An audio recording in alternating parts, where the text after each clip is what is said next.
সংস্কার বিষয়ে রাজনৈতিক দলগুলো কতটুকু ঐক্যে এসেছে তা জুলাইয়ের মধ্যে প্রকাশ করা হবে বলে জানিয়েছেন ঐকমত্য কমিশনের সহসভাপতি ডক্টর আলী রিয়াজ। রাজধানীতে এক অনুষ্ঠানে তিনি বলেন, জাতীয় সনদের মাধ্যমে রাজনৈতিক দলগুলোকে নাগরিকদের কাছে জবাবদিহিতায় আনার চেষ্টা চলছে। এ সময় কমিশনের সদস্য ডক্টর বদিউল আলম মজুমদার জানান, দুদক, বিচার ব্যবস্থা, পুলিশ ও নির্বাচন কমিশন সংক্রান্ত সংস্কার প্রস্তাব দ্রুত অধ্যাদেশ জারি করে বাস্তবায়ন করবে সরকার। দেখুন ইমদাদুল্লাহ বাবুর রিপোর্ট। জাতীয় সনদ ও নাগরিক প্রত্যাশা শীর্ষক এই সংলাপের আয়োজন করে সুশাসনের জন্য নাগরিক সুজন। এতে জানানো হয়, জাতীয় সংসদ, প্রধানমন্ত্রী ও তার ক্ষমতার ভারসাম্য, নাগরিকের মৌলিক অধিকার, তত্ত্বাবধায়ক সরকার এবং নির্বাচন সহ 17টি বিষয় থাকছে জাতীয় সনদে। কয়েক সপ্তাহের মধ্যে আমি আশা করি দুর্নীতি দমন সংক্রান্ত, বিচার বিভাগ সংক্রান্ত, পুলিশ সংস্কার সংক্রান্ত, নির্বাচন ব্যবস্থা সংক্রান্ত যেই প্রস্তাবগুলো আমরা সরকারকে দিয়েছি, যেগুলো অধ্যাদেশের মাধ্যমে এবং তাদের প্রশাসনিক সিদ্ধান্তের মাধ্যমে করা যায়, তারা আশা করি এগুলো বাস্তবায়ন করবে। তার ফলে আমরা সুষ্ঠু নির্বাচনের পক্ষে এক ধাপ এগিয়ে যাব।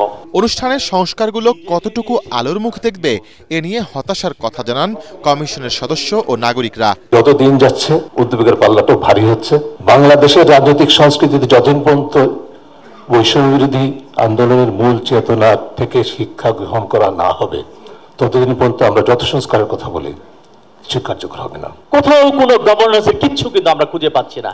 কাজে খুব বেশি আশাবাদী হওয়ার জায়গা আসলে নাই। মানুষ বারবার আন্দোলন করে 71-এর পরে প্রতারিত হয়েছে, 90-এ প্রতারিত হয়েছে, এই 24-এর পরে প্রতারিত হলো বলে 166টা সুপারিশ বাস্তবায়ন করতে হলে রাজনৈতিক দলগুলোর ওপিনিয়ন খুব গুরুত্বপূর্ণ। গালি দেওয়া হতো সংস্কারবাদী বলে। এবারের সতর্কতা হলো যে এবার যদি আমরা সংস্কারে ফেল করি বা ব্যর্থ হই, সংস্কার এবার ক্রাইম বা অপরাধ হিসাবে গণ্য হবে।